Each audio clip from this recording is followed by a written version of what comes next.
One of the best things about shooting film is the variety that it brings. You not only have tons of different cameras to choose from, but you also have to choose the right film stock, and that is a crucial but also fun part of the process. Today we're going to take a look at a tool from the Darkroom, who are kindly sponsoring this episode, to help you guys find the right film stock for you, but also give the community a chance to share their own sample photos and reviews on various film stocks. This is the Film Index, and if you aren't familiar with it already, we're going to take a closer look here in just a little bit, and I'll actually be adding my own reviews and sample photos for a couple of different stocks, but this is really a tool that's been created from the perspective of a professional lab in order to kind of provide as much information as they can on a variety of different film stocks, but it's a place where you guys can actually contribute and add your own thoughts and opinions on a lot of different stocks, and it's going to be something that kind of continues to evolve over time. As new films come out or are brought back, things like Darkroom 100, Ilford Ortho Plus, Lomography's Metropolis film, there are a lot of different film stocks coming out for the first time, and this is going to be a great place to add those to the Film Index as they come out,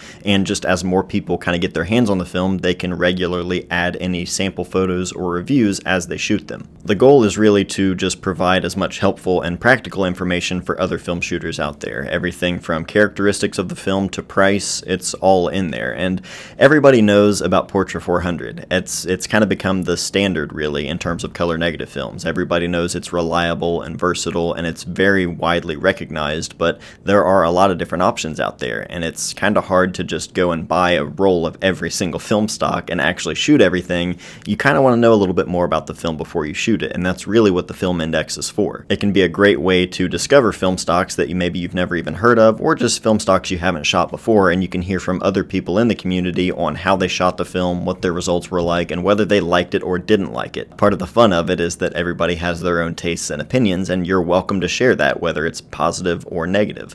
Go ahead and leave your pun in the comments. So we're going to go ahead and take a look at the site and just kind of show everything that it has to offer, and I'll show you guys how you can add your own review and photos as well.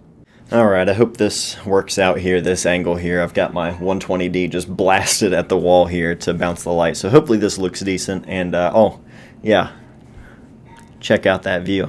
Alright, so to get to this, all you have to do is go to thedarkroom.com and then just click right here in the middle on Film Index. And you can see everything is divided into 3 different film types. So you have your C41 tab, your E6 slide film, and your black and white. Everything is divided up neatly into this chart here, so you have everything from the film name, the brand, the ISO, the price, the formats it's available in, your saturation, latitude, grain, and the user rating. This is what I think is so cool about the Film Index in general, is the fact that it's a community thing where anybody, if they want, they can jump on there, share their opinion on a film as well as sample photos, which is super helpful because there are so many different options out there, and it's hard to say, oh yeah, I've tried every single film. So having the whole community contribute to this, it's really, really cool. So your C41, you have everything from Cinestill, Kodak, Fujifilm, Lomography. There's a good amount of options there.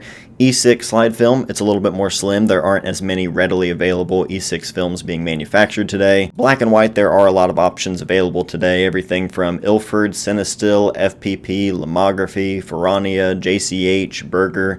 There's a lot of black and white options today, which is great. So one thing I wanted to do today is add a couple of my own user ratings and sample photos as well for a couple of films that I shot a good amount in 2019. One of those is Lomography 800. So if we find that here on the C41 negative, there it is, Lomo 800. We're going to go ahead and click on this, and the overall user rating right now is 5 out of 5 stars. There have been a couple that have been submitted. The first one here is someone from Born in Black. You can either do this anonymously or add your name. Their review they placed on October 13th of 2019. They say that it's a strong and forgiving latitude, which is nice when you're working quickly, and liable to make creative choices accidentally. Beautiful grain. I agree with that. There are a couple other 5-star reviews, but one of them is anonymously, and another one is from the Darkroom's own Trev Lee.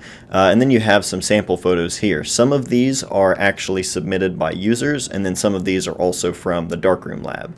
It's important to know that everything here that's submitted from from the Darkroom, it's basically scanned in with no corrections or editing made. I typically like to adjust the contrast and the temperature of my film scans just to kind of tweak things into basically what I had in mind whenever I was shooting the photo. But anything that has this kind of green-ish, blue-green kind of tab here, and it says TDR lab image, this is actually a sample photo submitted directly from the lab, and then everything else, it has a name next to it. So this is also a good way if you want to share some of your own work. You can tag yourself on there and include your Instagram handle, things like that, and just find more film shooters. So I'm going to go ahead and go to submit review, and I'm going to add some of my own photos and thoughts on the film as well. I'm going to rate this a 4 out of 5, and I'll explain why. So one thing I really like about Lomo 800 is the color looks great, which is awesome. That's kind of ideal for a color film.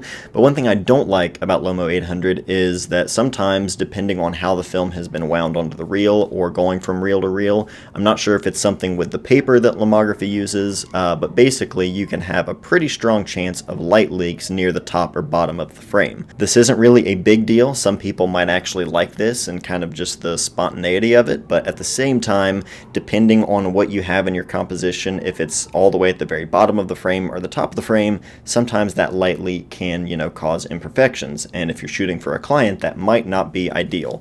I personally don't mind it if I'm shooting photos of my family, but I really don't use this film for professional work specifically because of that. Not saying you can't, it's just my own opinion. Again, that's what's nice about these user reviews, is you can hear from the community and people can share their own thoughts and opinions and reviews. So for my review, I will write great color and saturation that is pleasing for portraits, but the film has a tendency...